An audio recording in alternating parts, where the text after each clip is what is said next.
to continue to keep going from that point. So I got this picture I want to show y'all, man.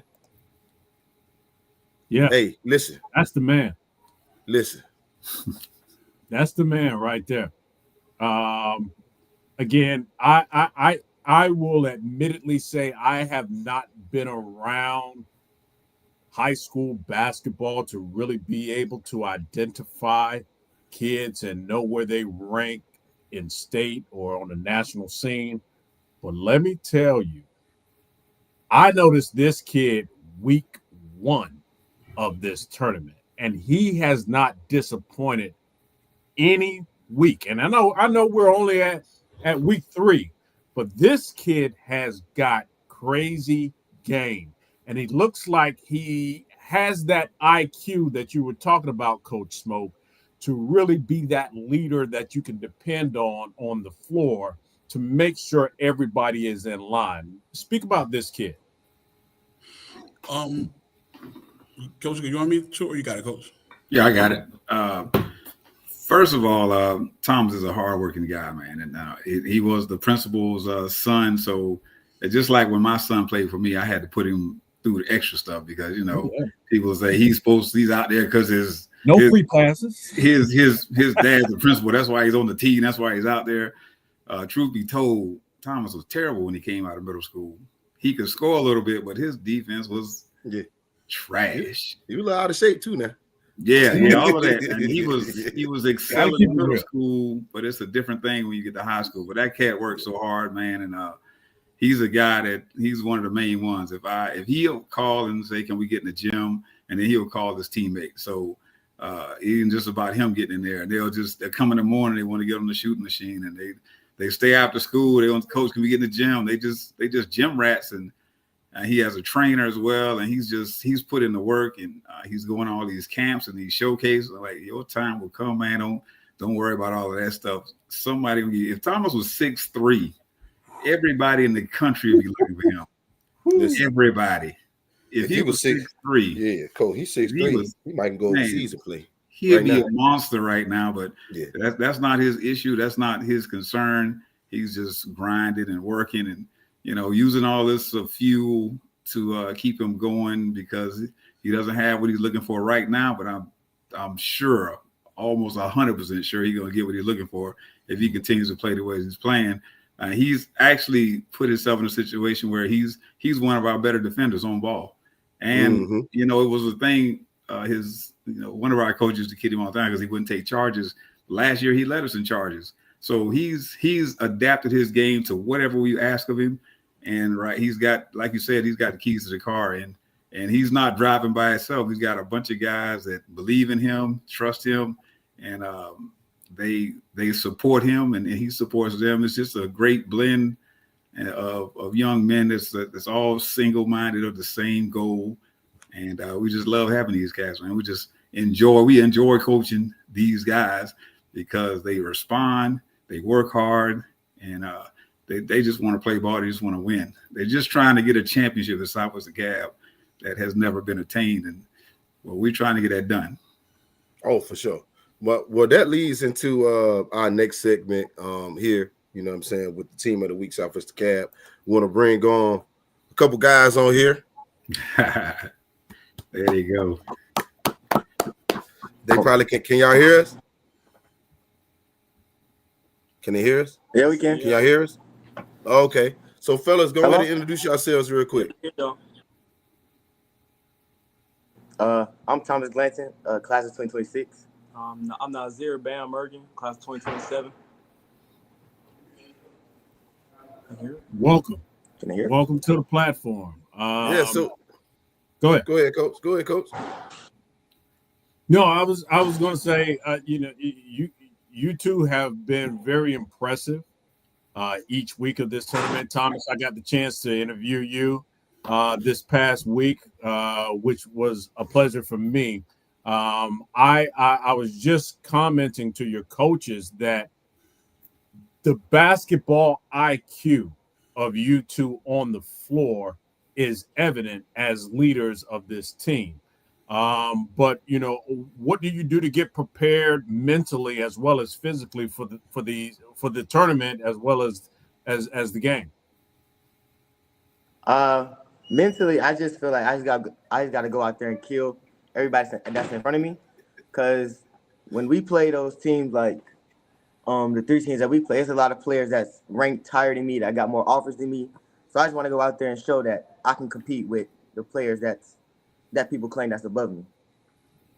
Got that chip on your shoulder, huh? Yes, what about sir. you, Ben? I think I'm the best defender in the state. So when I see those top players, I want to go guard them. I tell my teammates, let me guard them the whole game, and just go out there and compete. Got you. So we call it the battle of snap finger, right? That's what we call it, the battle for snap finger. So when in this moment, in that game, right, in that particular game, what was your mindset coming into it? Because we already know that, you know what I'm saying, you got a game going on later on. You know, y'all go play them later on in the season, if I ain't mistaken.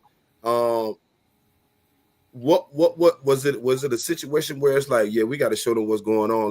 Let's go ahead and see what's going on real quick. Let y'all know what's up before y'all even get in the real game. So what was y'all mindset, you know, kind of coming into, you know what I'm saying? Once you seen the schedule, you seen it, who y'all was playing, you know what I mean? Because coaches know the schedule, but y'all as far as players, you don't see it until social media. You know what I mean? So when you see who you playing, what's kind of like the thought process behind it? Was it for neighborhood bragging rights? Because ain't nothing better than neighborhood bragging rights when you get to talk that noise to that guy that's right down the street. It kind of was. It was just like, go out there and make a statement. Like, make a statement early, get out, get a good lead. And that was really it. Mm-hmm. Yeah. I'll just say, like, we've been asking to play them since I was a freshman, since he was a freshman. Like, we always wanted. That was my first time playing Cedar Grove. And everybody in DeKalb would claim to them because they missed their state championship twice. And they claim that they the best team in DeKalb. So once we seen them on our schedule, we just couldn't wait for week 3 to go out there and kill them. So when we seen them, Bam took on the battle to guard Manny, and we just all knew that we had to be locked in together to go get the dub, and that's what we did. Now, Coach Smoke. Yes. Now, you know, we know how some players can have these heat check moments. You get where I'm coming from, right? So them moments that Thomas had, right? Listen, he had the gym on fire. You know what I'm saying? Yeah, Just keeping it in the book. Like, it was, I mean, you talking about a wrap behind the back, pull up 3. You talking about, I mean, all these type of plays. So as a coach, right, coaching in that situation, what's some of the thoughts that was going through your mind then? It's regular. This happens all summer. And what I preach to Thomas about is to, as a leader, to pick and choose your spots. Don't try to, because sometimes I think early he started trying to win the game in the first half because of the rivalry. Started doing a little too much. That's pick and choose your spots. Because when that time has come, you know, we're gonna call 3, 4, 5 plays in a row. They're gonna have to stop it or adjust. We're gonna make them stop it or adjust. They never adjusted, so you're gonna have to stop them. And then what I tell when he gets going is to be prepared for the read or the jump to make that next pass to that next guy. Because now you're affecting the game in more than one way. I'm scoring now. They bring this next guy. I'm getting my other guy a shot. Now, Thomas, in those moments, right? You as a basketball player, you making these plays. Once you see that ball go in, what's your thoughts? Next play, really. Yeah. I think the first shot, it was the layup over the big, and really, I didn't feel like we had a comfortable lead yet, so I knew like we had to go again and go at them. And keep applying the pressure. Exactly. And Coach Smoke, he always tell me like when it's time to go, like it's time to go. So I feel like right then, like it was time to put the game away. Got you. Now, Bam, it was you got to. I mean, we got to congratulate you, right? And the reason I said that we have to congratulate you is because, I mean, Manny is not an easy cover. I mean, let's just keep it a buck. You know what I'm saying? That's just what it is. For you to play a game like that, and now we're talking about a matchup between these two where, you know, everybody had their guys. This not a situation where you can't sit here and say wasn't nobody there. You know what I mean? Everybody had their guys. No, for you to step up in that moment and to defend like that, and not even to be in foul trouble with the defending like that, man, that goes a long way, and that says a lot about you. and then it shows your toughness too. You know what I mean? So when you stepped up to that challenge to guard, you know, like what were you thinking? I was just thinking like play the same defense I play in practice. Like I got to guard Thomas every day, guard Jack. Yeah. You know, I'm competing with them. I think they be giving me tough moves. They might score me sometimes, but like guarding them in practice, it translates to the game because I can perfect my craft in practice with them. So when I go in the game, I'm not scared. And like after the first couple of stops, I was like, it's pretty like it's light. So yeah, he ain't like that. Yeah, it's light work for him. No, that's cool, man. That's dope. That's dope, man. That's dope. No, so man, Artist, you got anything? Well, I was just going to comment that, you know, in talking with both of your coaches, both of your coaches have the utmost confidence in both of you guys. And I think that that's not only a testament to their coaching and being able to instill, you know, some of the fine points of this game in you. I think it's also attributed to your willingness to soak it up and grow. And so I think your coaches have big expectations for you guys. I've been impressed. I would just admit it. I've been impressed since week one, and I'm not, unfortunately, not like Brad. I haven't really been around the scene to really kind of know who's who, but I can definitely see promise in both of you guys in getting to the next level. So I'm wishing you guys well for your season, and your coaches are thinking that you guys are poised for a championship run. What do you think about that? I think this is going to be the team. Everybody's experienced. Everybody know their role. Everybody's together. Like this is real brotherhood. I feel like this team. This is probably like the most gelled team I've probably been on my 4 years being here. Just because everybody knows what everybody wants to do. Everybody trying to get to the state championship. Like everybody got one goal. So it's not really like somebody trying to do it by themselves. Like we all want to get to that state championship and bring home a state championship for Southwest DeKalb. Coach Brown, when on a segment like this, right? And we know that you have your things that you instill in your guys, you know, that we don't, you know, broadcast anything like that. But to hear this from your leaders, you know, what does that mean to you as a head coach and a leader and instilling things into these young men? What does that mean to you with hearing them communicate like this? That's great, man. We're all on the same page.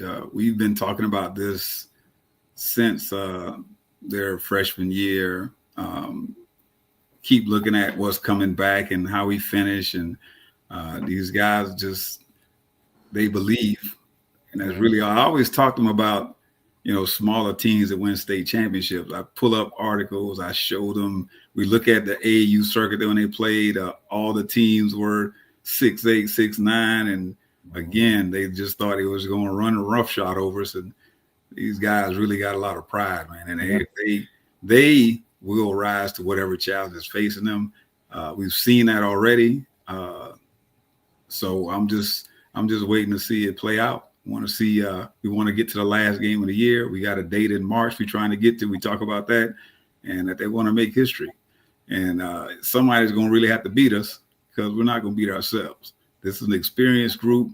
They know how to defend, and they trust each other on the offensive end. And we got several guys that's really polished offensive players. So somebody's going to have to bring it to us. So we're trying to go get it. Coach Smoke, how do you feel about that? Same question to you.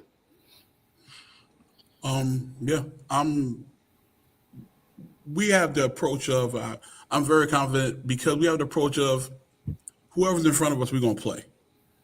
Whoever's in front of us, we're going to play our style of basketball, and whatever's going on, defense travels on going to get, you know, we can win games in the 70s. We can win games in the 30s because of how we play. So I think, you know, we just put ourselves in a position to have a chance to make it to that last game. Got you. Well, we definitely want to thank you guys for being on here. We want to congratulate you guys again on being the team of the week. I think it's a lot of different teams that's playing in this event, and to be the team of the week, I think that's a tremendous thing. Even though we know that this is still early, but the whole purpose of this is starting the season now. Coach Brown, again, big dog, appreciate you, man, from the phone calls from day one when I told you about what's going on, and I hope that we continue to reach the standard of what I told you what it was going to be.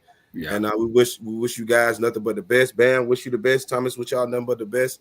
We just want y'all to make it. You know, y'all do what y'all need to do. Man, reach all y'all goals. Coaches, man, look, hey, y'all get that ring. Y'all get that ring, man. I got to run her up. You know what I'm saying? I ain't got a ring. I got to run her up. Right. Y'all, congratulate y'all.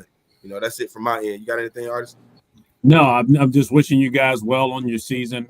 Looks like you're poised to make a deep run, and stay singularly focused to make sure that banner goes up in the risers at Southwest DeKalb. Yeah, definitely.